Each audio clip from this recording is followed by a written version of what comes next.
Okay, cool. First of all, good morning, good evening, good afternoon, or wherever you guys are right now. Pardon me because I'm currently just woke up and maybe you can not hear my voice really nice here. So, welcome to Level Up, the crowd's first virtual hacking conference. It's a nice conference I thought. So, this my topic is about finding hidden gems in old programs. Uh, I'm not sure at first why I put this kind of topics. It's just that when I found that Buckcrowd creating a conference, uh, I found that hey, why this is my chance to presenting or sharing something to others researchers that especially for those new researchers, how to find bugs or how to finding some findings at least P3 or P4 in some old program because lately I heard most of people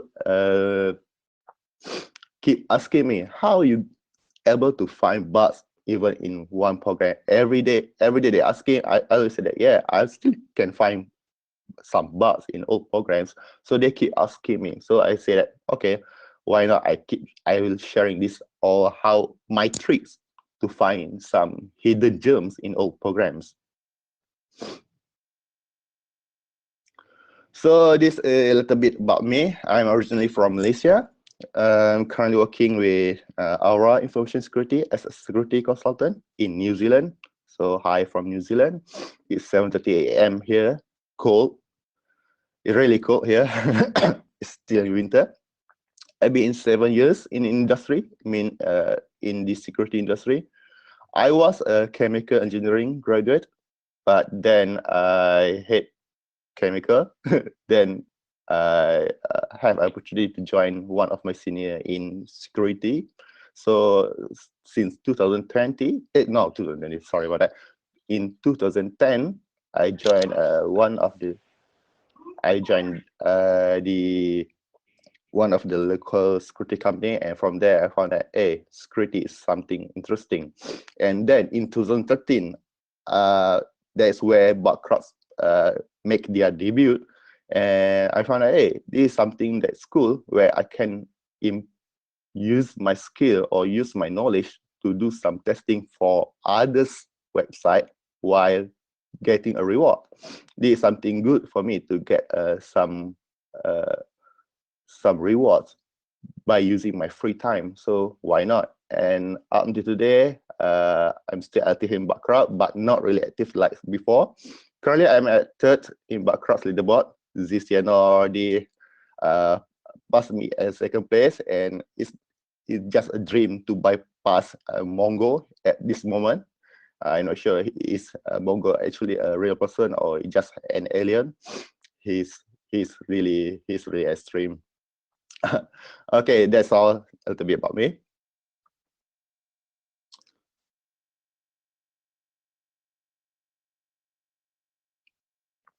So why this topic?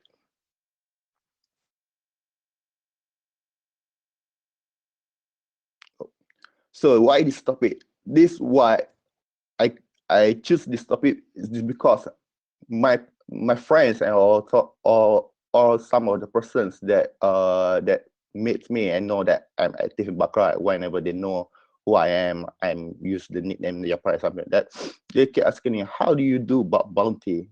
How you able to find bugs? Why they doing the same thing but they cannot able to find any bugs at all? They always got duplicates. That's definitely I believe most of all always have that kind of experience. Also, the application is too hard to find any bug. That's why they think about and what they told me whenever they join the Bakra or Haikawa or Sanet or any bug bounty platform.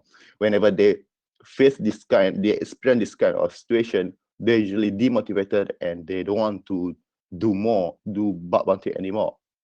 Actually, some of them, even though they found bugs, they just got thanks instead of rewards on that. So I choose this topic and I'm going to share some of the tips or tricks So how this topic will help you guys? First, about this topic is more on my personal observation in bug crowd itself. Most of the tips and tricks only can be applied on bug crowd. Probably it can be applied on another platform, but bug crowd is best.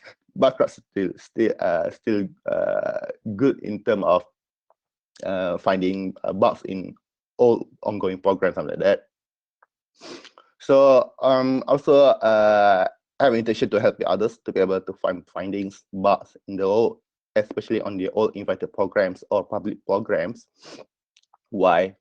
By helping others to find bugs or in all invited programs, they can get some kudos point from that way, which this from kudos point, the platform will see that you guys as an active researchers and got some active activities. From there, you can get more invited private program where that's most of the researchers' intention, where to get a fresh private program. And also, I hope my talk will motivate others to not stop diving in all invited programs. Keep on diving. There are still lots of bugs in all programs.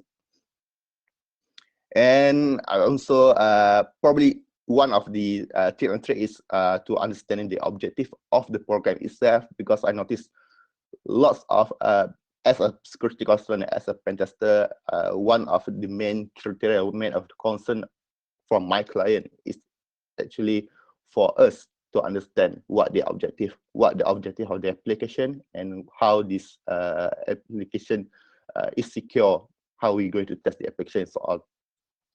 And also, we're going to maximizing the usage of bug crowds VRT. It's good to have bug crowds VRT because the rating that they provide actually help us as well to understand what kind of issue actually bug crowds really wanted to see and what the client want to have to look at.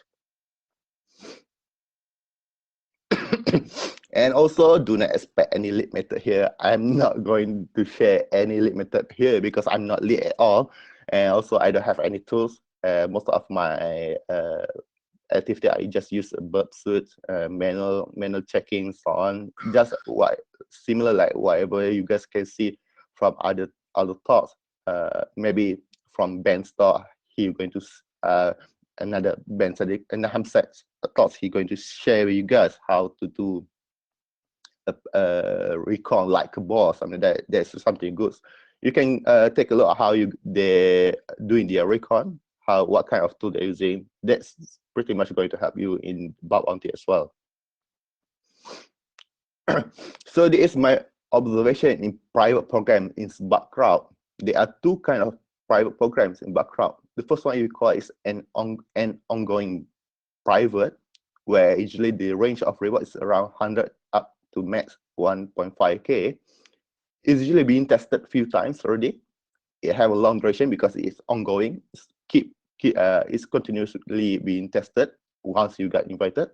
Usually it contains multiple targets, and you don't know how many researchers have been tested that application before. And I also noticed that some of these ongoing private programs were actually a flag program before. Maybe after the program feels that they are already mature enough, but still they have concern either if there's any other bugs that being missed during their flag program, they choose to opt for an ongoing program then. While in flex program, the pool amount is better compared to ongoing because it usually range around 10K into 20K, and usually it's a fresh target. Duration provided to test this flex program usually around 1 up to 2 weeks, and usually it's only contain 1 or 2 targets. And this 1 or 2 target will be tested together with other 50 researchers, at least 50, 25 researchers, 70 researchers, and it's parallelly being tested. That's why sometimes you're going to experience some of your account being being deleted, being changed the password, something like that. Because yeah, some don't want to play clean way, some want to play a dirty way, and that yeah, because the pool amount is quite big here. So what my observation between this ongoing and flash, I might be wrong, but this is what actually I noticed a few years back. In ongoing program, actually, usually was covered by low ranking than you, not really active or new researchers. Let's say that currently you're ranking at 20.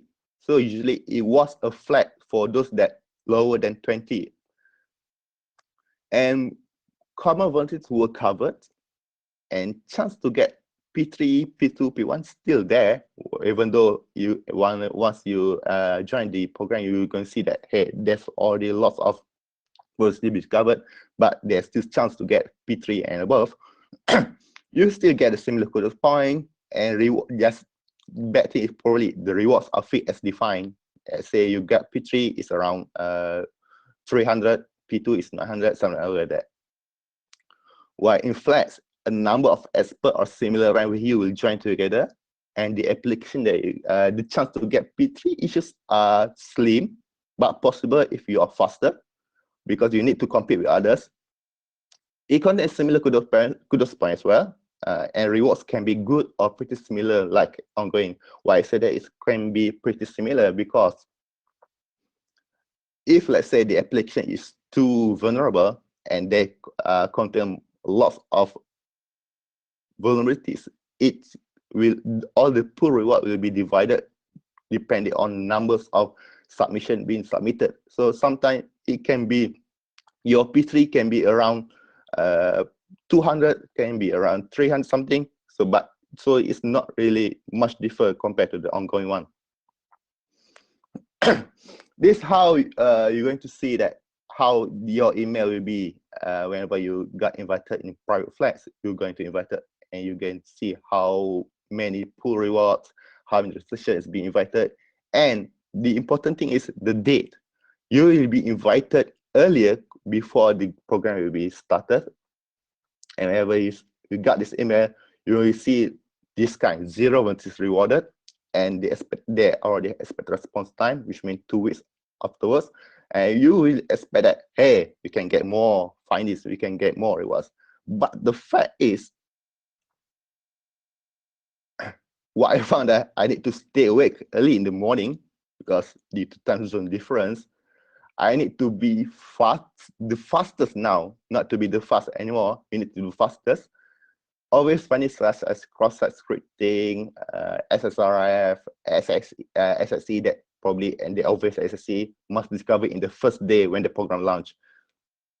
It's really competitive, and sometimes due to that, you know that there are lots of people that awake in the morning, and also you know that there are more researchers that can find more findings than you. You tend to make mistakes because you're rushed, and due to risk, also you're going to have less focus. And sometimes this Flex program have a shared account interface, so you're going to face lots of issues such as account being closed, account being deleted, the password being changed, or not accessible or something like that. So there are a few issues in the Flex program in case the program owners not really ready with that what we call it as like performing issues. Why in private ongoing, usually you see something like this, where it will mention that 40 researchers, but I'm not sure whether it's actually a 40 researchers. I'm not sure how many people actually being invited because it's not really visible here. Well, we know that there's a breakdown. Minimum is 100 and maximum only 5,000. And you see that the date is already invited on. I was invited in 20th of June, but this program already started a week before. So which means this program has already been tested multiple times by a number of researchers. So usually whenever we join this kind of ongoing private program, we going to see that, hey, there's already volunteers being rewarded. So there are already average payouts being give to researchers. So we have less motivating but what I found that whenever I join an ongoing program, I can have a better focus. It had high potential of duplicates, but it less feel of the rush to find bugs, so you can get more time in terms of understanding the application, understanding the logic flow, and so on. It's low reward compared to Flash, but some of the programs have fast responses, whereas you submit the bug today, they will try it tonight, and tomorrow you can get the rewards. And if you found a P1, they will definitely bring reward you on the same day. So I found that based on these two comparison between Flex and ongoing, I found that ongoing program is much better for me. This is why, because this is my approach. Usually nowadays I just spend around 3 up to 4 hours max per week, because I'm already tired, too old already. A program with fast response and wide targets, that where I'm going which program that I usually choose, that contain less computers and allows me to give better focus. I usually use 70% of my time to do a recognition and 30% of execution. So because of this my approach, the best program that suitable me is ongoing private, and also flat private with less competitors. You will know which flat private actually have a less competitor once you join the program, you log in, and you see, you log in as an admin, and you see list of the users that are available. You can see which emails that actually be invited. It's how I usually take a look on that. But then some people feel doubts with me. They say that, is it really in the ongoing old program? There are high potential of duplicates. The reward is too low. The application was tested multiple times. It probably imagines that, yeah, it's true. There are high potential of duplicates if you submit common issues that have high potential of duplicates. It's low reward in case you focus on the low reward. And yeah, application test multiple times, but that doesn't ensure that the application actually secure enough. So there are some ways if you know and understand correctly. So this is where the main section where my topic will be interesting. I'm going to share you some tricks or tips in hunting bugs in all ongoing old programs, especially, and also some public programs as well. The first one, we need to understand the bug crowd VRT. So I put two example here, one from P3 and second of P4. It's a cross-site scripting, start, enemy 21, no self, server-side injection, context spoofing. Cross-site scripting is P3 and P4 for server-side injection. What we can see the common here is that in ongoing private program, usually these two types of issues are what people commonly submitted and focus. And when you're being invited to this ongoing program and we try to submit the same thing, you see that this issue usually leads to duplicate submissions. But in reality, if you look at the bug crowd VRT properly, this is what other issues in P3. By eliminating that cross-site scripting, we can see that, hey, there's still other chance to get P3 in the program. This is what usually those people left out, and we can easily discover it. It's still the same P3, same reward and same point. And since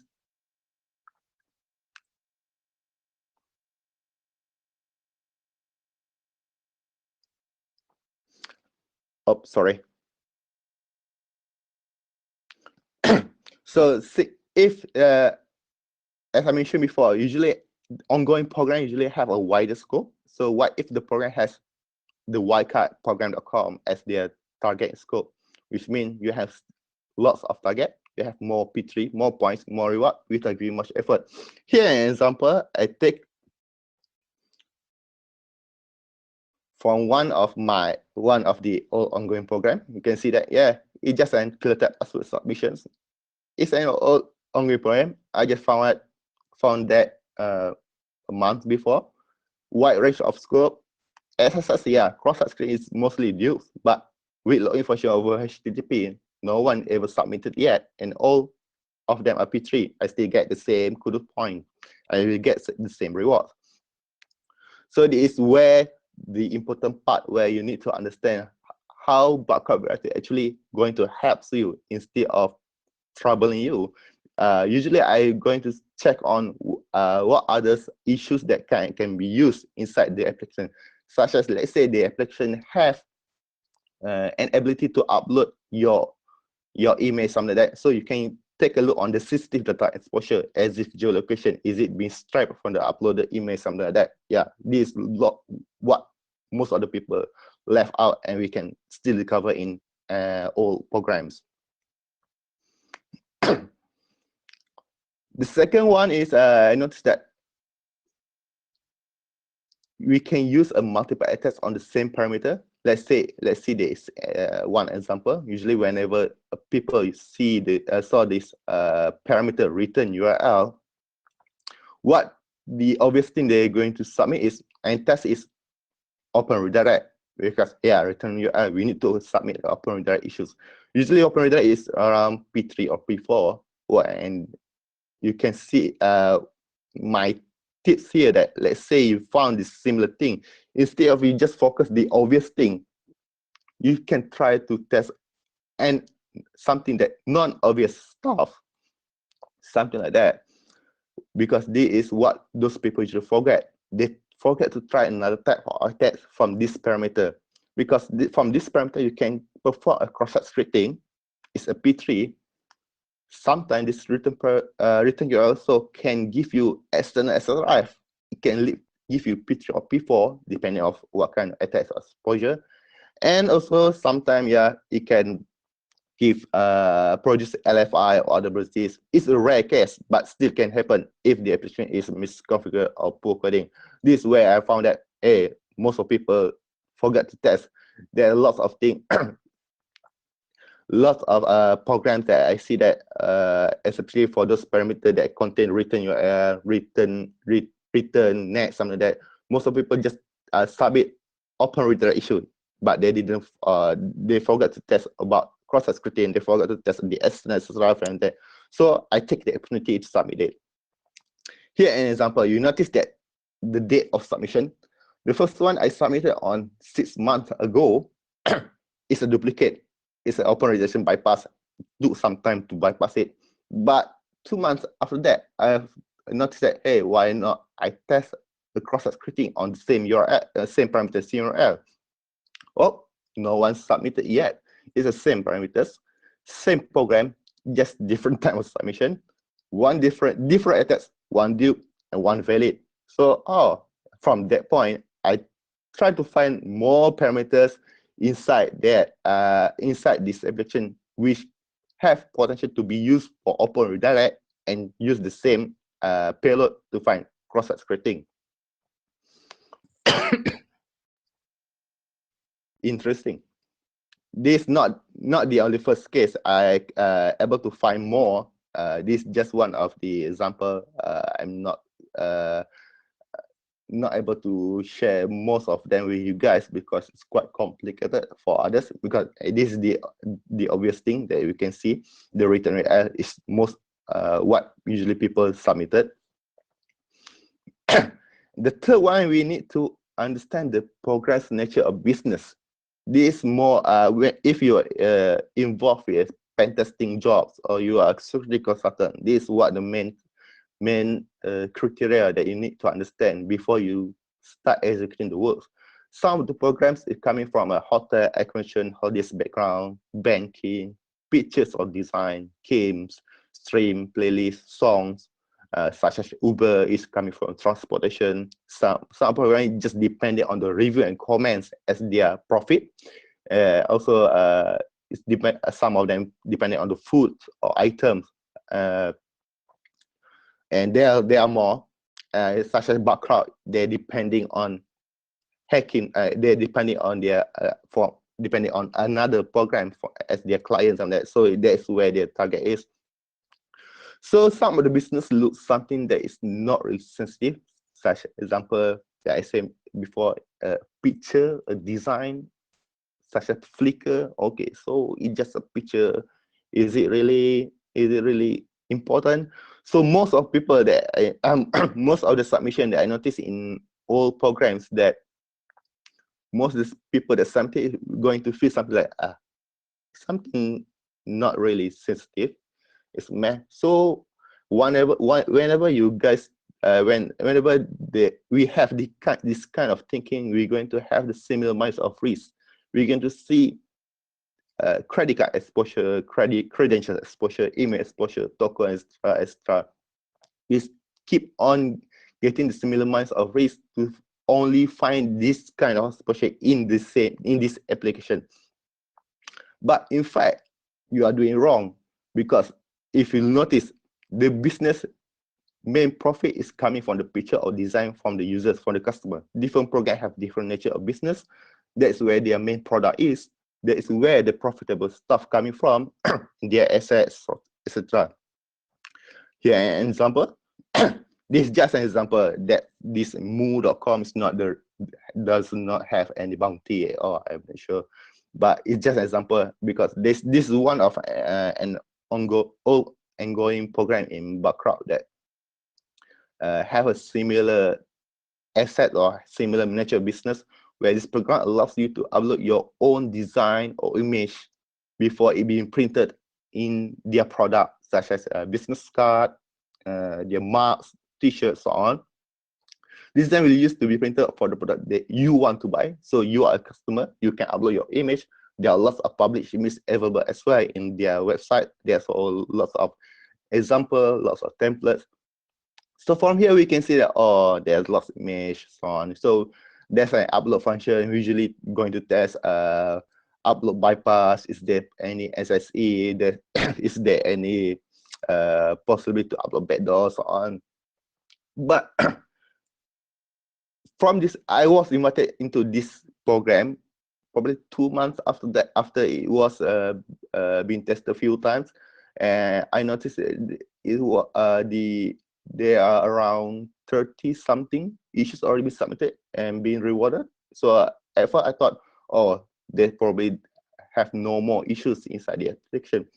Hey, but then, hey, we're running out of time. oh really? Yeah. Sorry about that. So how many times or last minute? Yeah. Okay. Do I need to finish it? Yeah. We got. Okay. Start. Sorry about that. So the thing is, you can upload your image. That means your image should be private, so no one ever tested to find any idol. So here I found all idols inside this application, and all idols belongs to me. And the fourth one, revisit your resolve or duplicate submission. Usually this is where you're going to see most of the time. You submit the cross-site scripting from the same parameter but different endpoint, but your submission still being a duplicate. And analysts, you're going to put this as a duplicate, but if you're lucky, you will be invited again in the same program. Just submit it again. Here an example, on 2016, I submit on the rejects path where it's being marked as duplicate, but then I've been invited again in the program as an ongoing private. I submitted, it's still being accepted and it's still not being resolved at all. So I get more money and get more rewards from there. And revisit the unresolved submission. Similarly, let's say you already submitted a submission that is valid and rewarded, and then the program is closed and you being invited to the same program. Try to revisit your submission just now. Usually, in case the status is unresolved, try submit it, and sometimes it's still working. Here, an example, it been resolved in a year ago, but then I tested again when I got invited. It's still unresolved because probably there's some minor changes in the code which trigger it back, the vulnerabilities back. And the fifth one is change your user agents. Change to your mobile, because this is going to give you some access to restrict access. Will be allow you to access some mobile site, different sets of cookies, content additional parameters, and also lack of strict controls. Here, where by changing a mobile, the usage into mobile to Android, I can able to bypass administration, SQL injection. There's a lot of things in this mobile site. So revisit your old site, invited program because they usually have new target without notifications. Their codes might be changed, and also their code change might trigger all resolved issues, such as some like I just showed just now. So the conclusion is: do not give up. If I have not invited into a fresh program, focus on the programs properly, understand their objective and business. Do not easily sway from your current targets just because you think there's no more bugs. Retest and revisit your old program a few times in a month. Full your focus on recon. So finally say, I just went back from 3 weeks holidays, back to say an ongoing program. Hey, still can submit a few issues. Some of that is P1 after all. It's still easy. So do not give up. I'm not sure if there's still more minutes to accept any question. Yeah, unfortunately we're out of time. Yeah, sorry. No worries, no worries. You can find Yappare on Twitter. What's your Twitter account? Yappare. Okay, cool. So tweet at him.